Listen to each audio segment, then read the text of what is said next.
शांति।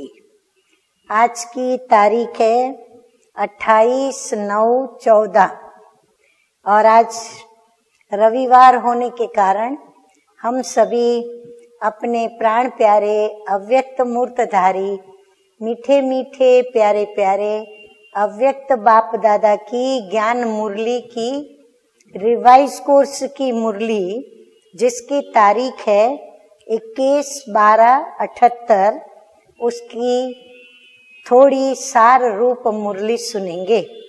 तो आज की ज्ञान मुरली का शीर्षक है हर कल्प की अति समीप, हर कल्प की अति समीप आत्माओं का रूप रेखा और वेला। वो बाबा ने क्या देखा, वो बाबा हम बच्चों को बता रहे हैं। तो आज बाप दादा अमृत वेले बच्चों से मधुर मिलन मनाते, चारों ओर के बच्चों को देखते हुए आपस में एक विशेष बात पर रूरिहान कर रहे थे। अमृत वेले हम सभी बच्चे मीठे मीठे बाप दादा की याद में बैठते हैं और बाबा को याद करते हुए बाप दादा से हम भी रूरिहान करते हैं। तो शिव बाबा भी ब्रह्मा बाप से रूरिहान करते हैं। तो किस बात पर रूरिहान हो रही थी? तो बाप दादा कहते हैं कि हर बच्चे के दिव्य जन्म की रूप रेखा व जन्म की घड़ी अर्थात वेला को देख रहे थे। हर एक बच्चे ने किस समय इस ज्ञान का जन्म लिया और उस समय उसकी रूप रेखा क्या थी, यानी घड़ी क्या थी, वो समय क्या था, वो वेला कौन सी थी, वो बाप दादा देख रहे थे।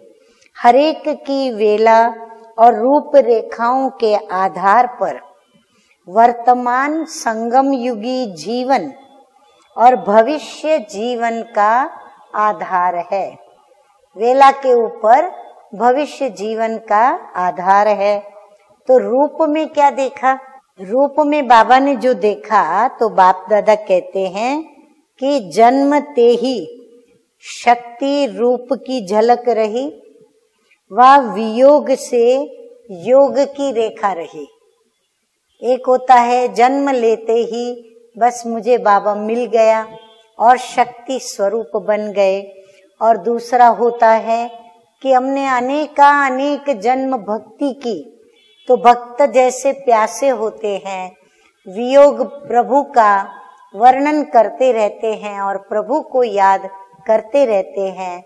तो ऐसे प्रभु को पाते समय भी वही वियोग की बात को याद करते रहे या क्या करते रहे, वह बाबा देख रहे थे। तो जन्मते ही शक्ति रूप की झलक रही व वियोग से योग की रेखा रही, अर्थात तड़प व प्यास का रूप रहा व सेवाधारी स्वरूप रहा व सदा आते ही अतीन्द्रिय सुख में सुख रूप रहा। हाँ, बाबा ने भिन्न भिन्न स्थितियां बच्चों की देखी, उसके साथ रेखाएं क्या रही? रूप तो ये देखा भिन्न भिन्न, तो जरूर है रूप के साथ साथ रेखाएं भी तो भिन्न भिन्न रही होंगी। वरदानी की रेखा रही। हाँ, बाबा वर्णन करते जा रहे हैं रेखाओं का। वरदानी रेखा रही, हिम्मत और उल्लास की रेखा रही व जन्मते ही सहयोग के आधार पर चलने की रेखा रही। बाबा कहते हैं अभी ये हमें अपने आप में भी चेक करना पड़े, हमें भी अपनी जन्म की वह वेला, उस समय का हमारा स्वरूप और उस समय हमारी स्थिति क्या थी, वो हमें भी याद करके अपने चार्ट को चेक करके और अपनी रिजल्ट हम खुद भी निकाल सकते हैं। ऐसे ही वेला को भी बाबा देख रहे थे कि सेकंड में निश्चय बुद्धि रहे सप्ताह कोर्स के बाद रहे व और भी अधिक समय के बाद निश्चय बुद्धि बने व संशय और निश्चय की युद्ध चलते चलते निश्चय बुद्धि बने व अब भी युद्ध में चल रहे हैं। हाँ, कितनी सारी बातें बाबा ने बताई। अब हर एक अपने को चेक करे एकांत में बैठ करके और वह बातें सोचे और फिर अपना रिजल्ट देखे। सेकंड का निश्चय अर्थात नजर से निहाल। बस बाबा मिला, सब कुछ मिल गया, बस नजर से जैसे निहाल हो गए। सेकंड नंबर श्रेष्ठ बोल से निहाल। बाबा ने कुछ कहा और हम निहाल हो गए। तीसरा नंबर सौदागर के सौदे के मुआफिक मूल्य को बार बार जानने के बाद मर्जी व बने। जैसे सौदागर के साथ सौदा किया जाता है तो मूल्य को बार बार जैसे वर्णन करते रहते हैं, मूल्य बराबर है या नहीं है, उसकी बहस होती है। तो बाबा कहते हैं वो करने के बाद मर्जी व बने, वो तीसरा नंबर। चौथा नंबर जरा सी प्राप्ति के, स्नेह के, संपर्क के और परिवर्तन के आधार पर अभी संशय अभी निश्चय, या तो फिर ऐसी उनकी स्थिति रही। तो बाबा ये भी बच्चों का देख रहे थे कि बच्चों की स्थिति क्या रही, वेला क्या रही और बच्चों ने किस रीति से जन्म लिया संगम युग पर, क्योंकि उनके जन्म के साथ ये सभी बातें जुड़ी हुई हैं और वो फिर भविष्य के भाग्य से जुड़ी हुई है। अच्छा, ऐसे सदा बाप के वरदानों के हाथ अपने ऊपर अनुभव करने वाले, ये जो भी स्थिति रही, जो भी स्वरूप रहा, परंतु बाबा कहते हैं सभी के ऊपर किसका हाथ है? प्रत्येक संगम युगी ब्राह्मण के ऊपर बाप दादा के वरदानों का हाथ है।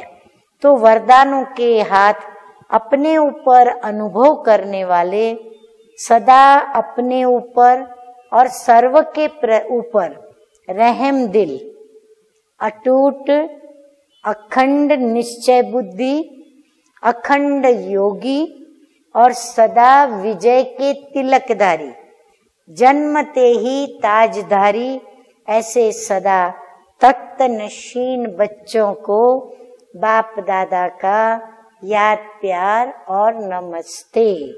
हम रूहानी बच्चों की रूहानी बाप दादा को याद प्यार, गुड मॉर्निंग और नमस्ते नमस्ते। वरदान है आज का, साक्षी स्थिति में स्थित हो। हाँ, जैसे रंगमंच पर नाटक चल रहा है और उस नाटक को हम देख रहे हैं, तो हम अपने पार्ट को भी साक्षी होकर देखते हैं। तो साक्षी स्थिति में स्थित हो, परिस्थितियों के खेल को देखने वाले संतोषी आत्मा भव। परिस्थितियों का खेल भी देख रहे हैं और अंदर में संतुष्टता की, अपनी प्राप्ति की भी लहर है। तो ऐसे संतोषी आत्मा भव। कैसी भी हिलाने वाली परिस्थिति हो, लेकिन साक्षी स्थिति में स्थित हो जाओ तो अनुभव करेंगे। जैसे पपेट शो, हाँ, कठपुतली का शो होता है ना, रियल नहीं है। अपनी शान में रहते हुए खेल को देखो। हाँ, बड़ी ऊंच धारणा है। परिस्थिति अगर विपरीत है तो अपनी शान में रहकर देखना मुश्किल होता है, क्योंकि परिस्थिति विपरीत जो होती है उसमें शान भूलती है और परिस्थिति का प्रभाव हमारी स्थिति को उस प्रभाव में रखता है। तो हलचल में रहते हैं या फिर अपने चेहरे पर या अपनी चलन में वो खुशी नहीं झलकती है। तो बाबा कहते हैं अपनी शान में रहते हुए खेल को देखो। संगम युग का श्रेष्ठ शान है संतुष्ट मणि बनना व संतोषी होकर रहना। इस शान में रहने वाली आत्मा उसका क्या होता है? बाबा कहते हैं वो कभी भी परेशान नहीं हो सकती। यदि कभी किसी बात से हम परेशान होते हैं तो इसका मतलब क्या हुआ कि हम अपनी उस ऊंची शान में नहीं हैं।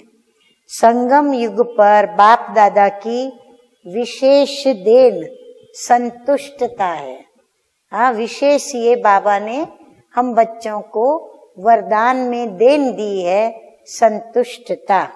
स्लोगन है ऐसे खुशनुमा बनो जो मन की खुशी सूरत से स्पष्ट दिखाई दे।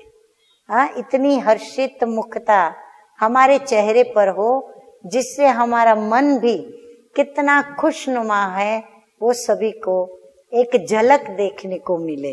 तो बाबा कहते हैं ऐसे खुशनुमा बनो जो मन की खुशी सूरत से स्पष्ट दिखाई दे। अच्छा, ओम शांति।